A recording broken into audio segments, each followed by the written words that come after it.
welcome to a special edition of Why We Are Christians. This is the second program between Ray Schneider and myself. And in the first one, we sort of talked about our lives, what it was to grow up, the various things that happened to us, how we became Christians, and so on. But now we're going to change a lot, aren't we? And we're going to talk about our aging, what it's like to start growing old. So, Ray, what has been your aging experience? Let's start that way. I may interrupt you a time or two. Okay. But go ahead. The main difference that I see is that I can't do the things that I had done, for 60 years. You get to the point where my balance, isn't what it used to be. My strength isn't what it used to be. The soreness and stiffness predominate. You can't reach. You can't walk. You can't do the kinds of things that you are so capable. I live in a park that has dirt paths, and a lot of pavement and so forth. And when Delano was alive, we would walk 3-4 times a week. On a hill. We live on a little bit of a hill, and we'd be able to do that. We could walk, we could hike, we could dance, we could go on trips. I could sit there I could volunteer as a handyman, in that park. It's for aged people 55 and older, and I would become a handyman, hang a picture, change out a light bulb, and so forth. I can't do that anymore. You just sit there, and fortunately, the memories of the trips and the time, the 60 years that Delana and I were married, have just a lot of great memories. But those were times when the two of us, and I'm repeating myself, we could walk, we could hike dirt paths, we could hike paths, with rocks in them. We could climb, up to in the Sierra Buttes, in Northern California. We could sit there and climb up to the ranger station, at the top of a peak. Can't do You that mean anymore. You can't do that anymore, Ray? Can't do that anymore. Oh. I'm lucky I can even see, 15 feet in front of me. But it's so different now, when you can't do what you used to do, and it's hard to give that up. But now, how old are you right now? 88. And I'm 82. I'm 82, and what I've been experiencing, I would say a year and a half ago, it started in where I had a very difficult time walking downstairs. Yeah. Walking upstairs. And I can still walk upstairs. Okay, I have trouble walking up. Yeah. You've given up walking upstairs and walking downstairs? I need to have somebody come in and make a ramp for me. At the gym Katie and I go to, we take the elevator up and down. The elevator up and down. I used to sit there when I go in buildings, I would deliberately take the stairs, not the elevator. Yeah. Now I've got to remember how to push that button, to get the elevator, to come down and open door for me. Well, I'm a high school baseball and football coach. Yep. High school. And I used to be able to go out and play catch and do all this stuff, hit ground balls, do the stuff. I can't do that anymore. Yep. And it makes me feel very bad that I can't do that. Yep. But I can't. Yep. And it's not been easy for me to admit that this is a reality for me, Ray. It's discouraging. Yep. And so the process is, how do we adjust to it? And I know you or I don't have any answers for this, but we have some experience with us. And so anyway, that's how it goes for us. And so what's your main experience right now, Ray? Well, of course, I was just thinking also that I was married to Delana for almost 60 years, and not only have I lost her, 3 years ago, but I think in a certain way that may be a blessing, because I wouldn't be able to do the things to help her, to maintain the house and the car, and do the things that we used to do together. Now I'm living by myself, I can't do those things, and I think to myself, how would I, be a companion to Delana, with the physical and the capabilities that I no longer have. So I don't have to sit there and grow old, trying to figure out that conundrum. How do I sit there and live with a woman again that's getting as old, old as I am getting. But I just have to sit there and deal with what I can or cannot do, and I don't have to deal with having to take care of her, which is probably a blessing. Yeah. Do you get afraid about what's coming, Ray? No. I have no fear, no concern, because my belief in Jesus Christ, means that I don't have to worry about, any of the things. If I weren't a Christian, I then would sit there and think about, well, what am I going to do? How am I going to take care of myself? No fears, no doubts, no concerns, no crises. Crises, yeah, but I sit there and I'm not afraid to die. It's just because I know full well that even that will be even better than it is right now. But nonetheless, why I don't deal with that. To get out of this mess. Yeah, well, to get out of this mess we find ourselves in. That's exactly right. And we go where where all of the streets are paved with gold. Well, maybe not. Maybe not. Maybe not. Maybe not. Now, our mental capacity, I'm going to admit to you, I'm not as sharp as I used to be. My memory isn't. Thinking through complex things, I see that I'm not as good as I used to be. And it bothered me at first. I thought, I'm going to be in really bad trouble. I'm a pastor of a church. I do television programs. I write books. I coach sports. You call me once a week. I call you once a week. But I see, and I sometimes I think about people who really start to worry and be fearful of what's coming. Yep. Which I think would be normal. But by, I think, admitting it, Ray, I think, and that's part of what you just said, by saying, yeah, okay, I'm diminishing in any number of areas, but that's normal. Yep. It's normal. And that's the thing that's important, I think. And I sit there and think also that, yeah, I may not be able to remember, somebody's name, within 2 seconds, it would maybe take me, 10 seconds to remember it, but I'm very thankful that my cognitive ability, is not to the point where I cannot take care of myself. I still am able, like now, I'm able to sit there and hold a, normal conversation, with Kent Philpott. I live in a park that is 55 and older, and there are a number of people in that park, that can't communicate anymore. There are people that are bedridden. They can't get out of their home. I still can do that. Yep, it's a diminished capability, but I can still do that.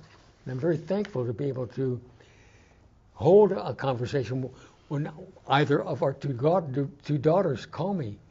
We can have a normal conversation. They don't have to compensate in some way, or keep saying, well, what do you mean, Dad? Would explain that again, use different words. I can talk with her or with them, either of them, just in the way that I'm talking with you now. And that is a blessing, because not everybody, you become physically, less able, but not, in my case, in your case, not quite as mental. I mean, it was not what we used to be, but I think my physical capability is notably less than what it was, as opposed to my mental, capacity. It's good to be able to mention this. I admit, for example, I was at the gym yesterday, where I've been going for many years. There's some things I can't do anymore. Yep. The pain starts. I can no longer bench press 300 pounds. What? Shocking, Ray. I'm down to 299.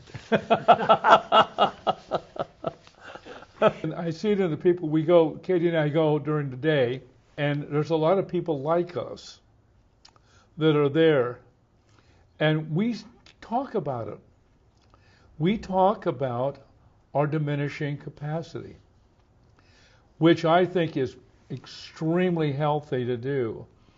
Not to fight it. Okay, this is happening to me. I'm getting old. I see it in progression. Yep. And I think when we see that and understand it's a normal process, it helps us to deal with it a little bit better and not let us freak us out as much as it would if we're just really shocked at what's happening. The thing I sit there and am concerned about, of course, is not having to go into assisted living. But I have a walker, and I don't use the walker. I deliberately do not use the walker. What I want to be able to do is, improve my strength and so forth, and my balance to the point where I can throw that walker, down the hill. But nonetheless, I do have a walker, and at some point in time, I'm probably going to have to use the walker. But one thing that I do right now is when I walk outside, when I'm inside, if my balance is a problem, I've got walls, that I can against. But when I'm outside, I always carry my phone so that if I fall and can't get up, I can dial, 911. And I also have a very notable hiking stick, so that if I start to feel like, my balance, is a problem, I've got that third foot, right, to help me. And that it's a big 5 foot tall. It's not a cane, it's a hiking stick, and made out of a tree branch. And I carry that always. Just here again, when Delanna and I, would walk up and down the hill, 2 or 3 times a week, we didn't carry anything. It was just ourselves. But now I carry that stick with me. Yeah, just admitting the diminished abilities that we have is extremely helpful to accept it, and you just keep working like you can, but always in your back of your mind, it's like the people who can't even get out of bed. Right. That could potentially happen to us, Ray. It probably will. And maybe unless a wonderful heart attack hits us, or or a stroke that wipes us out. Yeah, because there comes a time, here I am living by myself. Well, I'm not really happy having to do all my own cooking, all my own. If you live in an assisted living facility, they do all that for you. But what then are you going to be able to do? Just sit there and watch TV the entire day? Yes. I sit there and I'm able to do. There's so many things that need to be done around a home when you're a homeowner, that keep you healthier, to a certain extent. But at least it gives you a purpose, something that you are capable of doing, and I'm going to do that as long as I can. as a pastor, with numbers of people, although it's our Miller Avenue Church in Mill Valley is, I like to say, a dinky church, but there's still a number of people that are moving in those directions. I visit some. I phone them and talk, and they know they can always call me. Yep. Those kinds of things. As I didn't a few years ago, I didn't understand the value of that, but now I do, and I know folks in our church who that you're one of them. Number one. And so it's I think it helps us to recognize that these things are going to happen. It's a natural, normal process, not to be embarrassed about, not to disguise or hide, but to admit. One of the things that I need to do more of and that I miss is the socializing. I mean, when Delana was alive, we would walk the park, 2 or 3 times a week, and we'd always meet somebody. And we went to the dinners they have in that park. Every month they have a catered or a homemade dinner. And we would sit there, in a ballroom, with 100 people. And that's one of the things that I miss right now is because I can't walk the park. I don't have Delana to begin with, but I no longer am able to walk the park. And I miss, the socializing, the interaction that you have, with friends. Yes. We would take trips. We would go hiking, together and so forth. And I miss that. That's one of the downsides. Well, of course, there's a lot of downsides to aging, but that's one of the main things that I am most concerned about is I don't sit there and talk, and have interaction except for Kent, when we talk on the phone. But my girls, we sit there and talk. But I miss being able to sit there and have face-to-face, with neighbors. Sure. We used to know, Delana and I, when we were doing all of that, we probably knew most of the people. There's 315 homes in the park, and there's about 400 people, and we probably knew, the majority of those people because we would see them, and we were active in the park, so we would, interact with them. But now that's gone. And that's one of the things that I miss is just the interaction with other people. That's right. Yeah, that's a big deal, Ray. It is. A very hard sort of thing to contemplate. And then, of course, there's the big issue that we see are people that we knew of in around our age are no longer on the planet. They're gone. Yeah. They're gone. And so you have the experience of those people that you've been close to, that you can talk to easily, one by one. Yep. They're not available. They're gone. It's a very typical thing. I've had this happen 2 or 3 times here this year. In contacting people I usually contact, maybe out of the area, and no longer do they pick up the phone or answer an email. Yeah. And then I find out that they're no longer here. They're no longer alive. Yep. And when I find that, I can't help but think, Ken, I wonder if that's going to happen to you. Yep.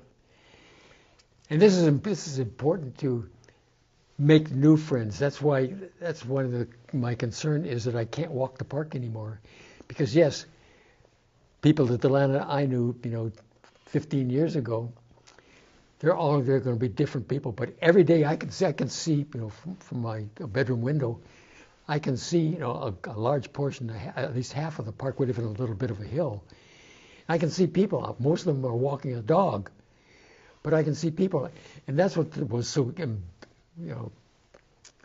enjoyable about with Delanna and I, we would always meet people, and if we knew most of them, we would stop and chat, just for a couple of minutes. But if we didn't, we would introduce ourselves, and we would meet somebody new. And that's one thing too, that the people that you used to know that have died, you still, need to reach out, to other people and keep yourself socially, active. And that's one of the things that I miss, is being able to be socially active. Exactly. A little thing that I was thinking about, I don't know if I should even bring this up, but I think I should. I wonder if people in this aging process we're going through, I don't think it's happened to us, think about ending their lives themselves. Suicide? Suicide. I wonder if that happens. Yes. Huh? In the park, one woman in particular, was her quality of life, and she had a lot of afflictions and so forth, and she was able to buy in Oregon a drug that she then brought back to California and took her own life. Now, it's still suicide. It's not like cutting your wrists, or shooting yourself in the head and so forth. But she was able to buy. And when you live in a park like I do, and you see people, they're declining, capability. This woman, and there's another one too, that taken their own lives with a drug. I don't know if you can get that in California now, but they certainly can in Oregon. Well, I have personal experience with people who have done that exact thing. Yep. I wasn't going to bring it up, Ray. Well, you did. But I thought, well, Kent, you know that this happens. Yeah, what are we going to do at the end of our lives? How are we going to end the lives? We don't want to end them ourselves. Let the Lord, take us. But nonetheless, you can go through a lot of struggles, afflictions. Right. That you're going to go through. And you may sit there and say, gee, is it worth it? Well, with the Lord it is, but it doesn't make it any easier. And then there's a whole lot of people, too, who, for whatever reasons that have happened in their life, they are all of a sudden incapable financially, not only mentally or physically, but financially. Oh yeah. Perhaps close to being on the street with all kinds of. They're not going to have assisted living. That's not even going to happen. That's expensive. That is expensive. Expensive. I know. Just this past year, at least 2 or 3 people, I'm thinking of them right now, both ladies, and they were spending from $5,000 to $7,000 a month in assisted living places.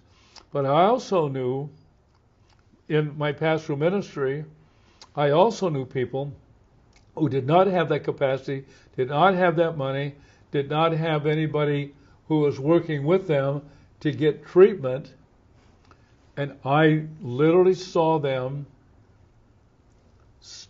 cease wanting to live. Yep. And in whatever ways possible, they just sort of disappeared quick. Yep. That also happens. And you understand it.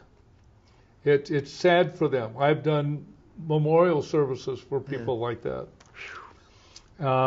It's disheartening, and especially for somebody like me who I think, hey, Philpott, you might be one of those guys. Yeah, what are we going to do? Yeah.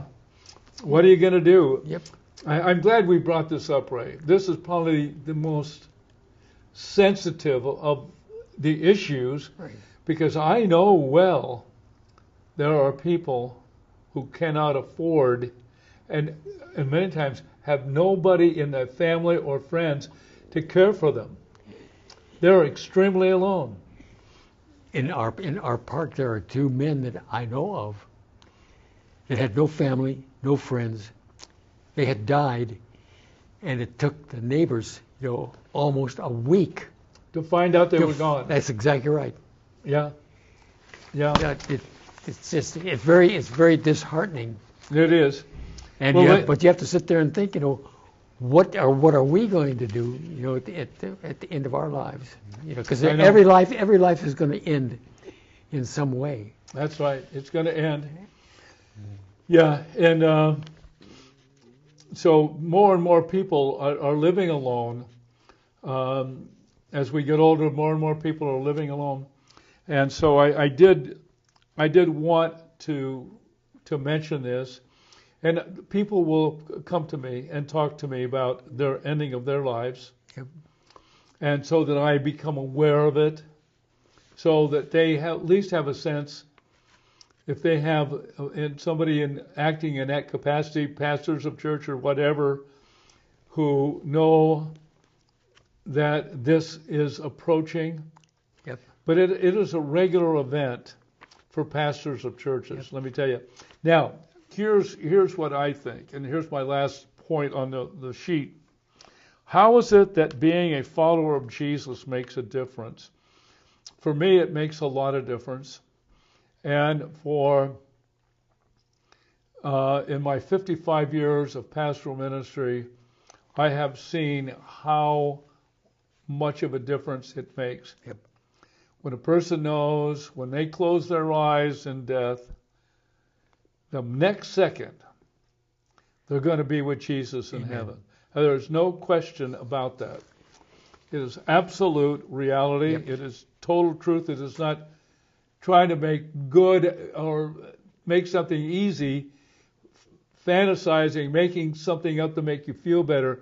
No, we know, and we don't have the time to go through all of the kinds of stuff, but it's very real. And for me, the difference with Jesus is that I'm not afraid. I don't have any concerns.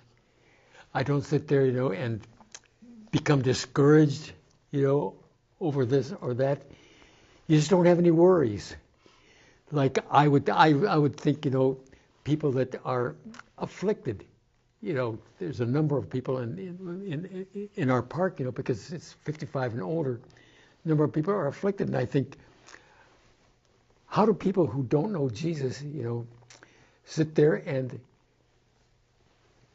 find the strength and the comfort that can only be found in Him? Well, this is the suicide, thing. They get to the point. But for me, I just have no concerns whatsoever. I'm not afraid, of dying, or no concerns. Is what difference that Jesus makes in my life. That's exactly right, Ray.